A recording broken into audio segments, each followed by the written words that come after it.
Nous allons nous intéresser dans cette capsule à l'approvisionnement en énergie solaire et en gaz des végétaux. Pour pouvoir récupérer cette énergie solaire et les gaz, les végétaux ont développé des surfaces foliaires de différentes formes et de différentes natures. Vous avez ici, par exemple, des carottes, du pissenlit, de l'herbe, des graminées, etc. Comment les feuilles sont-elles adaptées à récupérer le maximum d'énergie solaire et de gaz?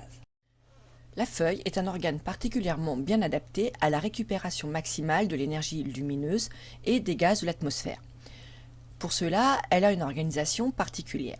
Tout d'abord, elle est limitée par un épiderme supérieur, un épiderme inférieur, eux-mêmes protégés par l'existence d'une cuticule. Cette cuticule va limiter les pertes en eau. Elle va donc être de taille différente suivant le milieu de vie des végétaux. Sous cet épiderme existe au niveau inférieur des feuilles un parenchyme dit lacuneux, car il existe au sein de ce parenchyme de nombreuses cavités ou lacunes qui correspondent avec une ouverture qu'on va appeler l'ostiole, ouverture délimitée par deux cellules, les cellules stomatiques, l'ensemble formant ce qu'on appelle un stomate. Au niveau de ce stomate, il peut avoir échange de gaz entre l'intérieur de la feuille et l'extérieur de la feuille.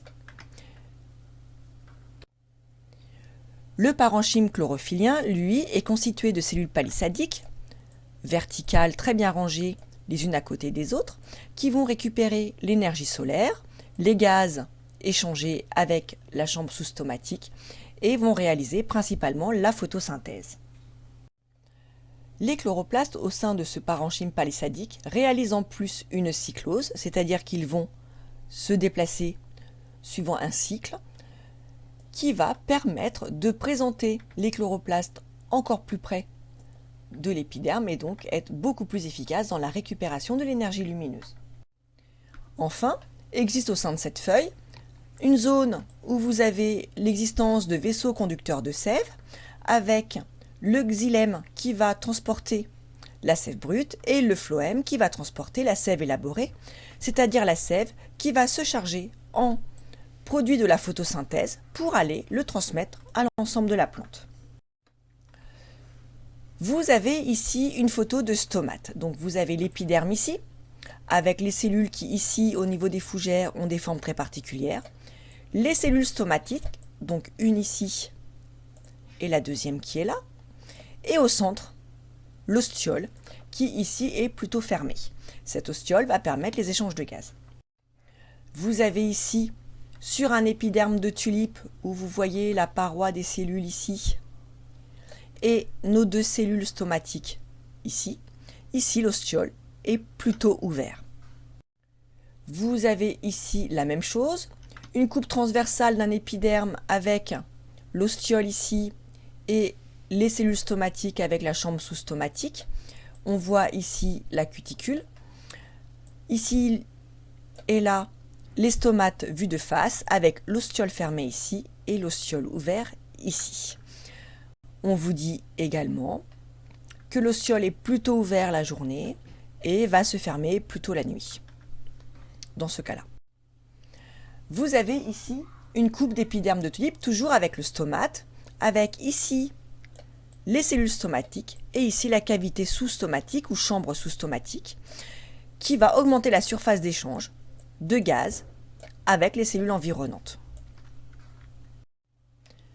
Si nous représentons les échanges de gaz principaux qui se font au niveau des stomates, donc ici dans notre coupe d'épiderme de tulipe, nous allons avoir principalement le CO2 qui va pouvoir passer de l'atmosphère dans la chambre sous-stomatique.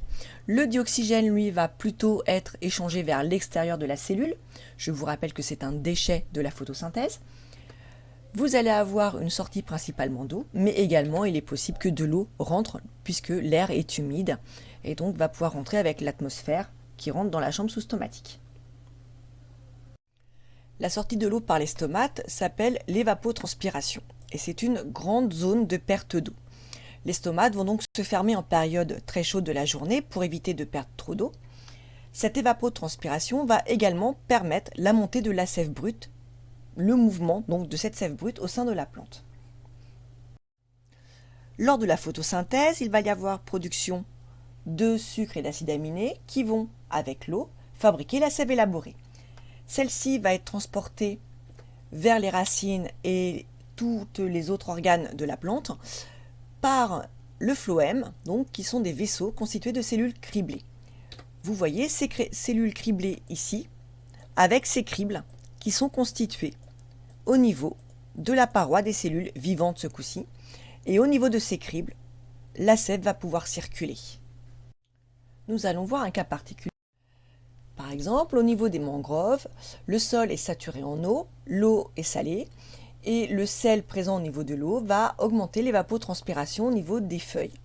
Les stomates vont donc se fermer et nous allons avoir un problème d'approvisionnement en gaz. Le végétal, ici un pandanus, va développer des racines que vous voyez ici, qui vont être en partie sous l'eau et en partie aérienne. Et les parties aériennes vont pouvoir réaliser le prélèvement des gaz. Vous avez ici au niveau des zones de balancement des marées le même problème et les rhizophores, eux, développent des racines échasses qui vont avoir exactement le même rôle.